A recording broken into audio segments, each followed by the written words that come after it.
Hello, everyone, and welcome to the Heart Led Soul Fed podcast. I'm Christine, your soul purpose mentor, and this is season 3, episode 185. I am coming to you live today in Cusco, Peru. Yes, I'm still here, and please don't ask me when I'm coming home, anyways, because I have no idea. I'm here to experience whatever I'm here to experience. If you want to come and join me, yeah, feel free. I'd love to have a travel partner. Anyways, this episode is called "Quit the Bottle," and it kind of reminded me of a song from the '80s in the same reference, like "Drop the Needle" by Haywire. I don't know if you guys are familiar with that song, but maybe you want to go and check it out. So I feel it's the same way. My guest, Daniel G. Gosh, amazing, amazing guy. He basically started drinking and smoking at the age of 13. So he is, showing up to help men, specifically men, because a lot of men struggle with alcohol, their emotions, and their partners, their children. And Daniel's found methods to, help gain control over alcohol easily. And you know what? He's walked the walk and talked the talk. So he is very passionate about what he does. He is a mentor, he is an author, and he is a coach for men. And he has a new book, Win the Battle. And I believe there's a gift involved here too. So you might want to stick around for this. Enough about me. I'm welcoming Daniel G to our show. Thank you so much for being here. Hi, Christine. Thanks a lot for having me. It's a pleasure. Wonderful. And I always ask where my guests are in the world. Where are you? I'm based in Switzerland, in the middle of Europe. Beautiful. So we're kind of both in, like, if you think about it, mountain sacred areas, because I see Switzerland as a sacred space. It's very beautiful. It's very beautiful. It's quite a safe space too. In this troubled times, we're privileged to be in a country like that. I have to say, we have Mm, problems like everybody else, but it's more or less peaceful. absolutely. So did you want to maybe tell people a little bit about you and what your mission is, your purpose, why you're here? Because really this is what this podcast is all about. Yeah, sure. It's funny that you mentioned that song "Drop the Needle" because one of my early advices was also to stick a needle into my arm at the age of Oh, 17. I was at the needle park in Zurich, and it was easier to quit that than to quit the bottle, actually, which is wow. which brought me onto my mission because I asked the question, how can it be then in our society, in our world, it is easier to not be a heroin junkie than to not be a drinker anymore. So I did a lot of researches, and it took me, well, 30 years of my life to find methods and to understand why it is so difficult. And then I figured if I have problems, many other people, especially men, have problems too. Now, some people might ask why you don't help me, women. Well, first of all, I'm a man, and second of all, I think men create more problem when they drink than women. Women, they usually drink in silence, and they turn into themselves. And men, they go out, they fight the police, they hit their families, and they do a lot of problems. That's why I think it's time to help men, really. And thank you for that. I, really appreciate that. And funny you say drop the needle. That I didn't even think of that reference actually. My reference to the song was it's like, the record player, the needle on the anyways, wow, okay. Oh, Spirit funny. obviously had other ideas. Yeah. Um, and some of the stats that you shared with the consumption of alcohol has increased by 47% over the last 10 years. And we're seeing because of COVID, there's binge drinking. Did you want to talk about that a little bit?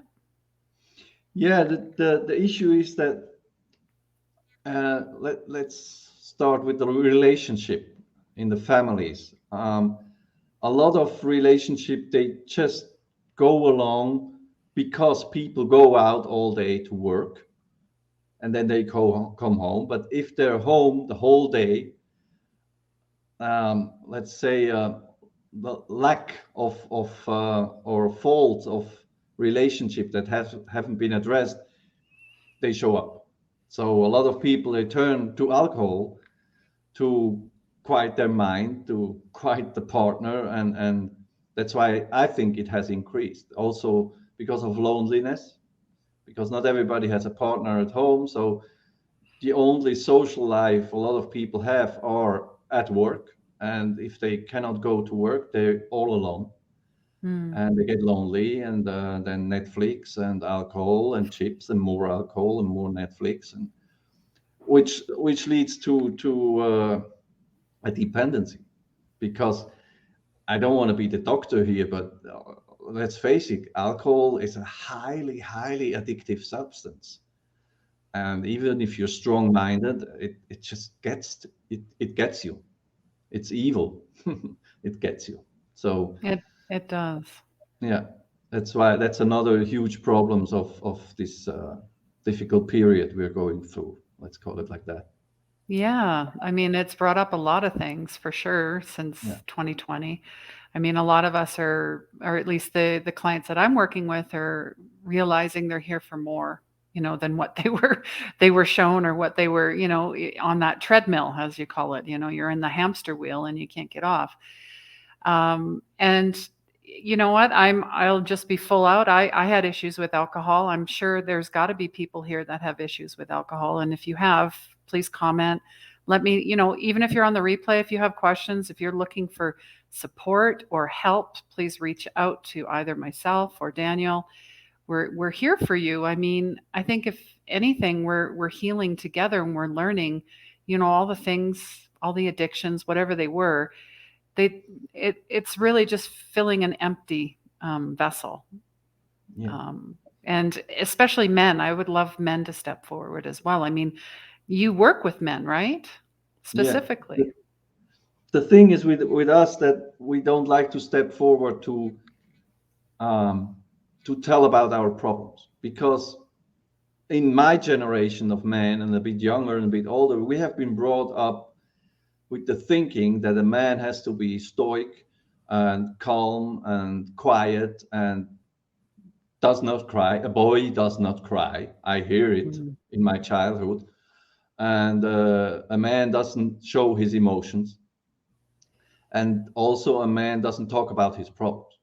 Uh, there is this story, I lived it, and a lot of other men lived it, that we sit in the car, drunk, and we cry in silence before entering home and before telling our wives that everything is fine, which is not, and which she obviously senses that it's not. But we don't open up, and I think that's the major huge problem. That's the first hurdle men have to take, because once they step forward and they talk to me and we have our weekly calls, usually it's very quick and it's very fast and easy results within weeks. The longest client, I call it, I had, it was like 6 weeks. Usually it's 4 weeks, 4 phone calls, and a bunch of videos you can watch, and then you're done, because we go back, we watch what the trigger is, we change mindset on what alcohol is and what it does in society and what it does to us, to our family, and then usually very quickly it makes bam, and the thing is gone. So what I can say to you guys out there, just reach out. I'm very discreet. I don't talk about anything. And it's just a little step to make. It's just, hey, Daniel, I'm here. Let's have a chat. That's all you have to do. And your life is going to change. It's that easy. But as easy as it is, paradoxically, with men, they don't do it. They just don't do it. I can't understand really why, but on the other hand, it took me 30 years to get out there to say, hey, I know a way out. Let's do it together. And I hired a very good coach who helped me for over a year to really own the thing and to say, okay, now I'm ready to help other men, because even though I managed to get rid of it, I wasn't ready to go out and to speak about it. So I think that's just how we men are made. We don't talk about our things. Mhm. So how do you get someone to talk to you then? What do you think is the barrier? What's the biggest barrier, and how do you get them to drop whatever it they think is, why they don't want to talk about it? Usually, if they see that I'm a peer, I know exactly what they're going through. I mean, I ruined my life. I almost ruined my partnership. I ruined two businesses. I was really rock bottom. I woke up in the streets with my dinner over my shirt, and I really know. I know. So once they see that, they see, oh, okay, he probably will understand me, and I'm really not the guy telling you, don't do this, it's bad for you, and you know, no, because it's life. It's just happening, and once men sense that my heart is open for them, and then really I'm here to help. It's not about money. It's not about being famous or whatnot. It's really, I see the life I have now, and it's fantastic. It's just amazing. So once they feel it, okay, this Daniel guy, I think he has it really. They come and they open up, and then of course I Yeah. have to go out and do podcasts on Facebook and LinkedIn and TikTok and all that stuff. I'll have to talk to you about TikTok. People keep telling me you got to get on TikTok, and I'm like, what is my resistance to TikTok? Anyways, oh, too funny. Although I could sit and watch the videos, all the cute little animal videos. I could watch all day. It's whoa. I have to boundaries, boundaries. Um, so yeah, and it's interesting you mentioned it's not about the fame and the money, because I think that there's an issue with authenticity. People have to know, like, and trust you. I've been in sales for over 20 years. They want to know if you're attuned to their FM station, what's in it for me? That's the station, right? So, and I can tell you're very authentic. And I think in one of your videos, you talked about money on YouTube. Um, and I just found that very interesting. There's a connection with money. Did you want to talk about that a little bit? Yeah, the thing is, you're in sales. I'm in sales too. So the one of the biggest objections in sales we get, it's too expensive. I don't have the money now. Can you reduce the price, etc., etc. So obviously, I get that objection too, and sometimes it gets on my nerves, and that's when I do these bleep videos. um, because if you see that how much money people spend on alcohol. I used to drink only beer, but liters and liters of beer. And I did the numbers, I did the math, and I used to spend only for beer $1,200 to $1,600 a month. Wow. And then cigarettes, another thousand. Okay. So I mean that's $2,600 at least. Not calculating the fines, not calculating the car in the ditch, not calculating ruined businesses, relationships, etc., etc., etc. So people telling me that $1,200 for a 30-day program, and after you're done with it, that's too expensive. So, okay, how much you want to give them? And then usually you see you're in sales too. I don't want to go into that, and that's why also I did this action. It will start like tomorrow or after tomorrow. You get the whole thing for $19. Period. Any more excuses? No, because if you don't have $19 to save your life, to change your life for the better, I'm sorry, go away. Because then nobody will help you. Nobody can help you. Mhm. Oh, I like how you've come to the point where you know your worth. Because I know when you first start, like myself, I'm sure there's people out there, you give everything away. You give, free, free, free. You don't know your value. And then unfortunately it translates into you attract people that don't know their value and they don't want to do the work. There's You have to be ready. Yeah. I mean, I quit smoking 20 times. And I still have moments where I'm like, but then I know what would happen if I had a cigarette. So, is Yeah. that the same way with alcohol? Absolutely. It's even Mhm. worse with alcohol because now in society, in the Western society, smoking is not regarded as something cool anymore. People that still smoke, they're like, "What? You still smoking? All right."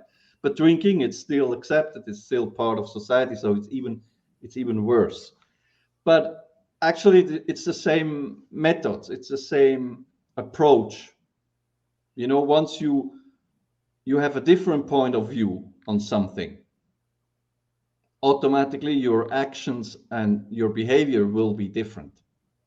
So if you know that basically it's not your fault that you drink too much or too often, of course, you decided to have that drink and to have another one and tomorrow again and again. No doubt about that. But what happens is that, as I said before, alcohol is highly addictive and society doesn't really help. So everybody's drinking around you. It's the most normal thing in the world. So you're drinking too. It starts as a teenager. You don't want to be the pussy of the group, so you have a beer too, etc., etc. I have this one customer, an IT businessman. I mean, we're talking about functional drinkers, not the alcoholic lying in the street, not being sober at all anymore. Because frankly, I cannot help these people. I would like to, but it's very difficult. So this IT guy, he owns a business, and he used to drink like a half of bottle of gin every day, which is a lot, I think. And once we found out why he started as a teenager, it was gone instantly. It was like, what? But that's not even true anymore, this trigger. So he stopped it. Done. And that's how it works. So that it's an open, I try to open the mind to have a look on what alcohol really is, not chemically, not for the body, um, what it is in society, but also what it is, how your body is fighting it, and how your body wants you to survive at all costs. And that's why body gives you the signs like throwing up, like hangover, and like building up a resistance. That's all to protect you from dying, basically, because that's the task. The only task of our body is not die, survive, survive, survive. Mm. So once you get all this information, you start thinking differently. And it happened to me, and it happens to all my customers. They go out and they observe people drinking, and they're like, what the hell are they doing? Even though they drink themselves, because I don't ask any of my customer to stop. It's not working. If someone tells you, a grown-up man, stop it. No, it's not working like that, because nobody tells a grown-up man what to do. But if you start seeing it by yourself, what's happening actually, then your brain is starting to work differently. There is this very good example of the saying that drinking alcohol is social. You're being social once you drink alcohol, and you're not social if you don't drink. So I often tell my clients, and it's in the videos also, that they should go to their bar or pub where they usually go and observe how many people are sitting there all alone staring at their drink. It's not social at all. And people who are, because I get that as an objection too, people who are having a good time while drinking, but guess what? Before they met for having a drink, they had a good time already. So it's not the alcohol making you having a good time, it's the good time. So you see, it's all about cleaning up. I like to call it a positive brainwash. I clean up all the cliches, all the things that have been brought up over generations and generations and generations. Like the father comes home, and you as the son, you ask him, why you have a drink? Oh, it helps me cope with stress. Boom. And as you love your father and you respect him, that's the truth. Not to blame the father, but because he has been brought up like that too. So you see all these erroneous things going on, and then you think, okay, if I have stress, I need a drink, which is obviously not true because it just covers the stress. Yeah, very, very true. I recognize a lot of things that you're saying. Or I think there's that social part, right? Because I before we got on the podcast, I read something about you quit smoking, hooray! Everybody's like, oh, celebrate. Oh, I quit drinking, and people are like, why? Why don't you want to drink? What's wrong with that? Yeah. Why not? Oh, just have a little. Oh, just this one time. What do you think about that? I think it's a very complex topic. Um, there is this whole wine culture going on, for example, for centuries, and even if some people like it and it tastes good, it's still alcohol. It's still a poison. But so there's this part, the culture, also the beer culture, very big in Germany, in Europe. They have many, many beers, and it's ancient and all that stuff. But I think it does not good anymore. The time has come to change that. The time has come to see the truth about alcohol. It hasn't done any good, never in society, never ever. True. And True. I think it's so old that it's still in our heads. I talked to a lady. She grew up on a vineyard, so for her, drinking a glass of wine, it's culture. It's tasty, it's good, it's this, it's that, it's it. So I let her talk, and then I asked her, do you drink more than 10 years before? Guess what the answer was? Yes. Mm. So I don't eat more bread than 10 years before, even though I love bread. You see what I mean? But it's going to take some time to break up these old ways of thinking.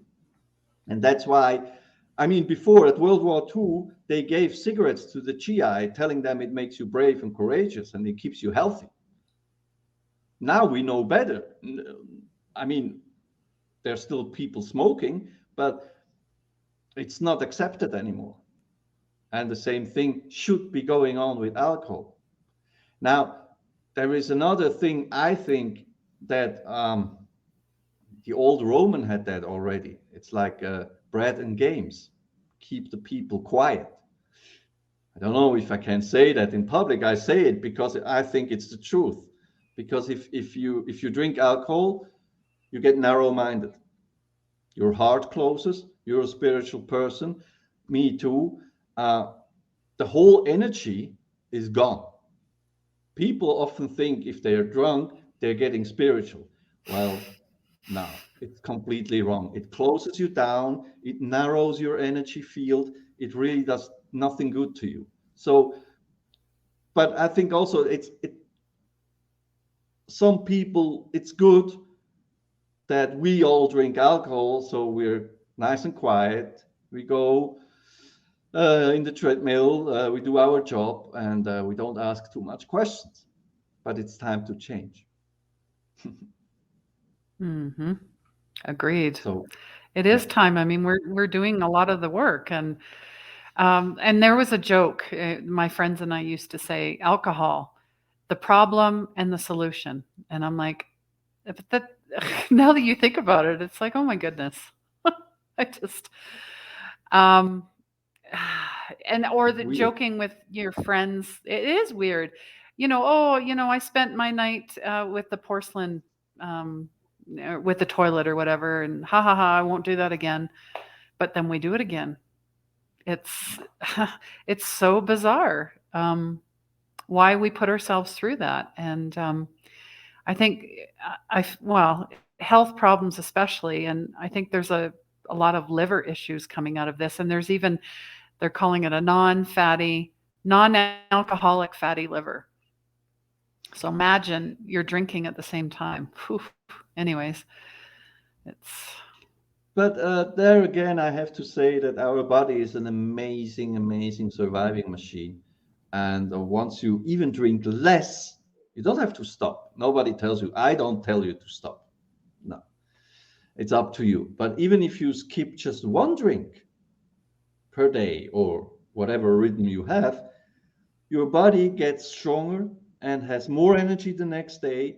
And you will see, you will feel a difference. So that motivates a lot of men to skip another drink and then to skip another one and to skip another one. It's not that who am I to tell people what they should do? Stop drinking. No, that's not going to work.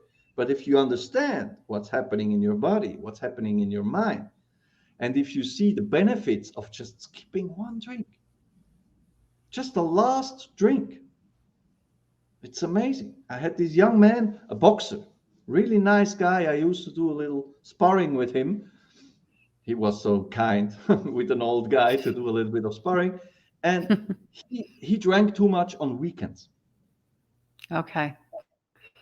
And on Monday we had training, and he was like, "Oh, I drank too much again." And I was like, "Dude, but what are you doing? You're young, you're healthy, you're handsome. All the women look at you. What is your issue? Why you drink?" I don't know. I don't know. I don't know. So I came up with the idea of, okay, how about you just skip the last drink of the evening? And he was like, how that should help? Just do it. Okay, he did it. And the week after, he came and like, it's amazing. I didn't have a hangover.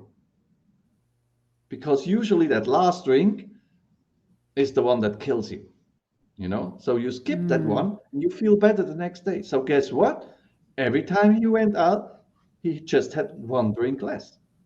And so on, and so on, and so on. And today, he has maybe one or two beers, and that's it, which is great. I mean, I'd say stop it completely, but it will get our, with time, it will come there. So it's not the goal to really quit the bottle. I just named the site like that because it's good to listen, marketing technique. But um, even if you drink less, it's so much better. Your body will be so grateful. Your life will be better. Your memory will be better. Your performance at the job will be better. Your performance in bed will be better. Everything will be better. So just keep one drink, do it one for a week or for a month, and reach out and tell me about it. For example, that could be yeah, a start. just experiment. Yeah. Have a beginner's mind, have a child's mind. Just see what would happen. And what's the worst that could happen? You had one less drink, and I think your sleep is would definitely be improved. So that's really important. Yeah. It's And thank you for sharing that. You all, there's some stats here about 14 or 15-year-olds reporting having at least one drink per month. breaks my heart. It breaks my heart. It's Mm, still happening. It's still inflicted on the youth that drinking is something so cool, and it breaks my heart. But that's also the fault of Hollywood and the media and TV, because there you see successful, good-looking people having a drink. Now, in real life, all the very successful people and entrepreneur I know, they rarely drink. So up to you, what's the truth? But I don't know what to say, because the problem is, especially with very young men, they don't listen at all. You know, if a silverback like me coming along and say, "Hey, is that cool with you?" They don't listen. So I watch them getting into the same game as I was, and as thousands of other men are in that game, and I'm helpless. I cannot do yeah. anything because they're too young to listen. I mean, when I was 15, 16 years old, I didn't listen to anybody. Not to my father, not mother, nobody.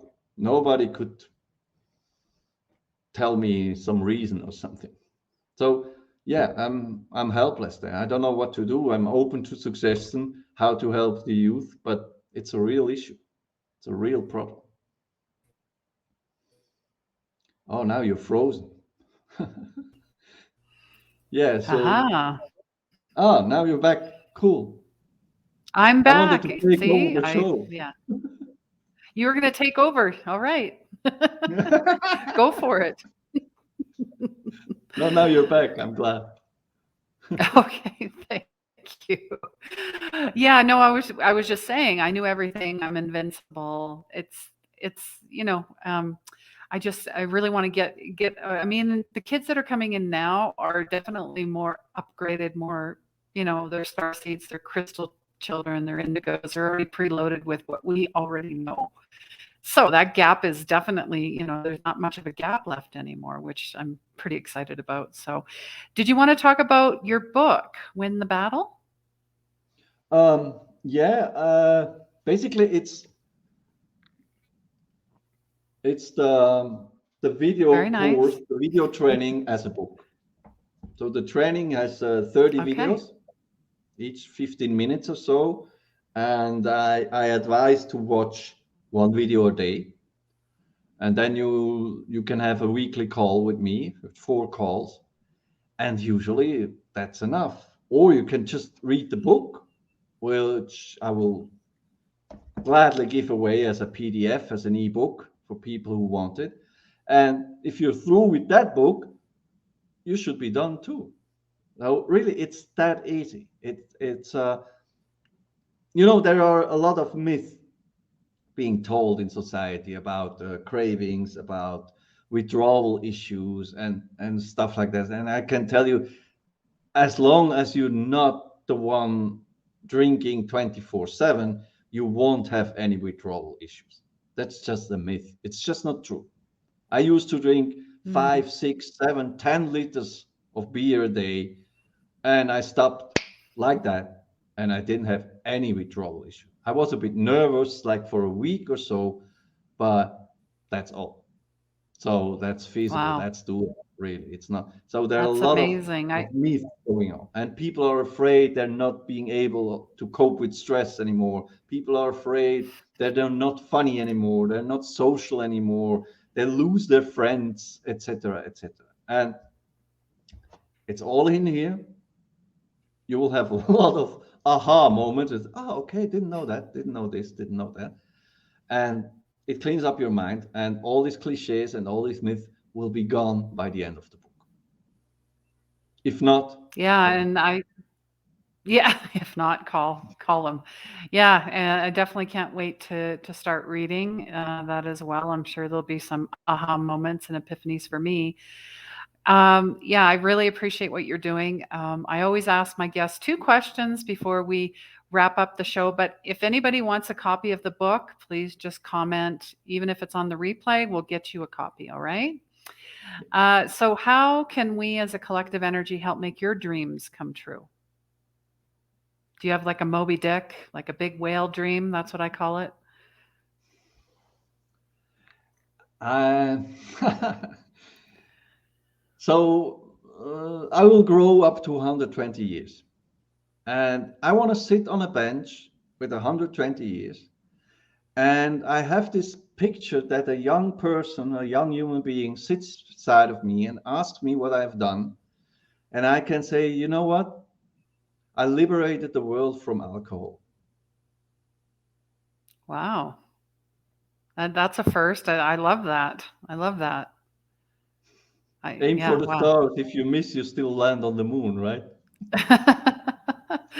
True enough. Wow, that's inspiring, guys. I think of that as like an impact story. I really love that. And what does magic mean to you? Life. There's nothing more magic than being born in a wonderful body, surviving machine on a superb planet, and being able to make all these experiences. good ones and not so good ones, which makes us grow, which makes us becoming a better version, which makes us becoming human. This experience of being a human is so amazing, and it's even more amazing if we're not poisoning ourselves. But that's also, it's part of the story. It's part of the thing. If I haven't gone through all that, I wouldn't be here now talking about it, and I wouldn't be able to help other people. Oh, So that's life right. is You've magic. you've got all the credentials, as they say. You're not just talking the talk, and you have nothing to back it up. Um, yeah, which leads to other things. So I really appreciate it. Is there any last something you want to share with everyone before we say goodbye? And then I have all of your links. So if someone wants to get in touch with you and start working with you. So I'd say, first of all, stop blaming yourself for everything you did. Stop it right away. If you want to cut down and you miss it, you fail, do not blame yourself. Be kind with yourself, stay kind with yourself. That's the very first step. Do not blame yourself. It's not your fault. You have been trapped. Hmm. It's a fucking trap. And there are ways out of that trap. And the first step is stop blaming yourself. The second step is reach out, have a chat with me. I'd love to hear. I'd love to listen. I'd love to talk to you. Lovely. Well, thank you so much for being here. Appreciate you guys. Like I said, if you want to get in touch with Daniel, the links are there. If you'd like a copy of the book, just comment below. You'd love the copy. And if you have any questions, you're struggling with anything, we will not leave you hanging, even if it's on the replay. And send us your comments and feedback. We would love to know. And especially, please rate and review us wherever you listen to your favorite podcast because that helps other people. So we're here to help each other. So let's start now. Thank you so much. And please remember, everyone, healing begins where the ego ends. Take care.